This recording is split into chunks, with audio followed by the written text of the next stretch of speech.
Sex, more sex. Sex sells everything. Sex sells music, sex sells movies, it sells clothes, food, beverages, even cars and toothpaste. And that has dramatically increased with the internet, along with our ever-declining standards in entertainment. So how can we help young women understand their sexual urges along with their hopes and desires for a long-term commitment when our culture tells us sex should be sensualized and it should be embraced and they should be able to experiment with it even before they discover their own identity? Well, today I'm going to talk about 3 things in this morning part of the presentation. This affects many women that I work with, whether it is their own mentality or the mentality of someone they know. Because when they're talking about their sexuality, this is something that they're facing today. So this morning in part 1, I'm going to explore the hookup mentality. I'm going to talk about how it shapes a woman's social identity and give you some tips on how we can help a woman cope with its effects. A business colleague of mine, her name is Denise Ann Evans, she's out of Atlanta, Georgia. She recently produced a compelling documentary that goes inside the hookup culture. And it's called Splitting Game. So I want us to look at her trailer to see what some of the young people are saying about the hookup culture. Watch this. I don't think you can name one. I cannot name one single guy that would go home with a girl at 3 in the morning, wasted, just to make out and have her sleep next to him, and then say, "Hey, let me take you home in the morning." I cannot name one single guy. I can name Girls can name them. Girls can name them. Guys can't. What's good about hooking up in college? There's lots of choices. Hooking up? No, I'm not familiar with that term. I had a friend who threw up on his girlfriend in the middle of drunken sex. You know, I like to always say I'm not an alcoholic, I'm an alcohol abuser, you know. And sometimes there's a real fine line between the alcohol abuser and the alcoholic. Is this what you came to the party for? So, you know, first, second, third base, home run, it doesn't matter. Do you think there is a hookup culture? Most of the time when I did have hookups, it was because I was either drunk or I was on drugs. Okay, girls are getting the screw here, but from the guys I've talked to, they deal with the same things. So it's something that both guys and girls deal with.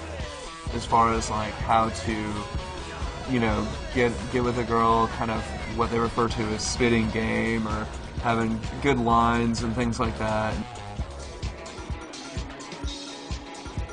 There's so many horrible things that come out of just one drunken night of meaningless sex.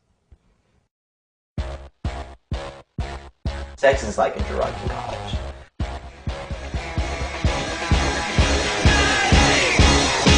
Who wants to define what hookup means? What does hooking up mean? Who wants to take a stab at that?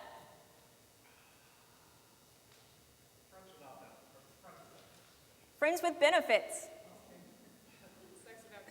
Sex without commitment. Anyone else?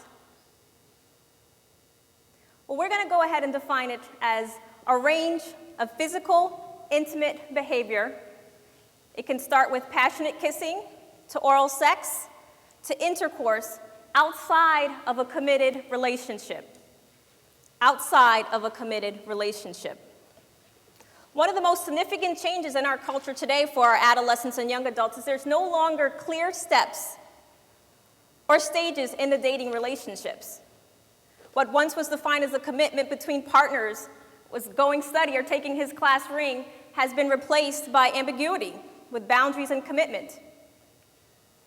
And the ambiguity of the phrase hooking up is a part of the reason for its popularity, suggesting that young adults prefer the vagueness that hooking up implies, likely both in terms of what the physical encounter entails and with regard to future encounters of an ongoing relationship. The lack of expectations for the future separates hooking up from what someone had said earlier, from another popular relationship term called friends with benefits. So hooking up has been around for a while. So some people say, what's the big deal? Well, there's a lot of differences, and today we're going to talk about some of those differences, but right now I want to talk about one of the biggest differences.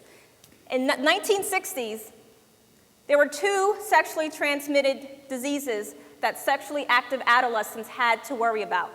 gonorrhea, and syphilis. Fast forward to today. There are more than 25 sexually transmitted diseases that our young adults in the hookup culture have to worry about, viral diseases.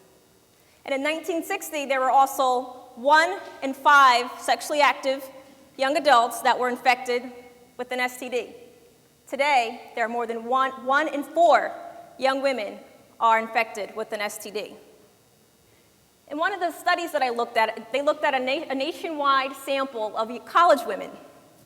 And it was interesting to see that 2 of the feelings that these females felt a day or 2 after hooking up, a day or 2 after the event. Awkward. 64% of the women felt awkward after the hookup, while 62% felt desirable. So what that tells us is women are getting a positive as well as a negative reaction to the hooking up, and that's important for us to know. So if we go ahead and look at the chart from that study, some other feelings that the women felt a day or 2 after the event of hooking up. Adventuresome, confused, disappointed, empty, exploited, a day or 2 after the event of hooking up.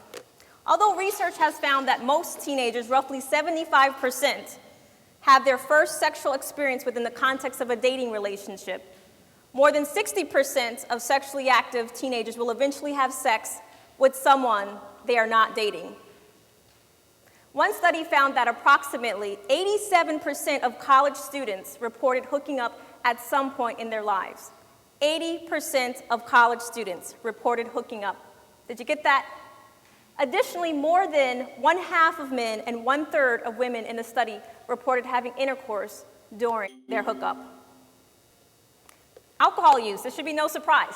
Alcohol use or getting drunk is a precursor to hooking up, right? You're at a party, everyone's drinking, and the majority of the hookup experiences include alcohol use by both partners. A lot of times people believe it's just the guy, but usually both partners. And there's a recent study that came out that women are consuming just as much alcohol as once was thought of for men. And about half of those who reported hookups include sexual intercourse that did not use or were more likely not to use a condom during their hooking up experience. Self-esteem. Self-esteem has been found to be related to whether a young female hooks up. Most studies have found that young women with lower self-esteem and/or self-worth hook up more often and have more partners than those that have higher self-esteem. Personality. It can also predict a young adult's participation in hooking up. Does anybody have any examples of a personality that more than likely would hook up or engage in risky behavior?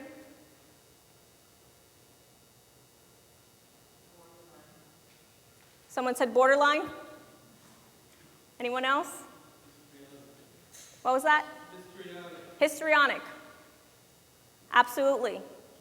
A people-pleasing or permissive personality type, or someone that just doesn't know what boundaries looks like, right? Which is included in all those personalities that were just said.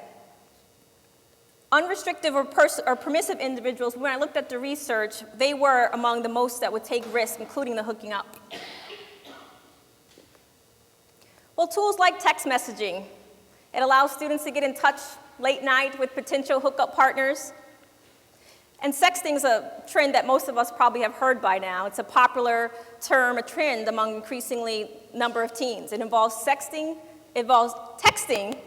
sexual information, which could be photos or words. A lot of people believe it's just photos, but it also includes words, sexually explicit messages to one another. And a recent study showed almost 50% of all teens participated in sexting, risking legal and social repercussions.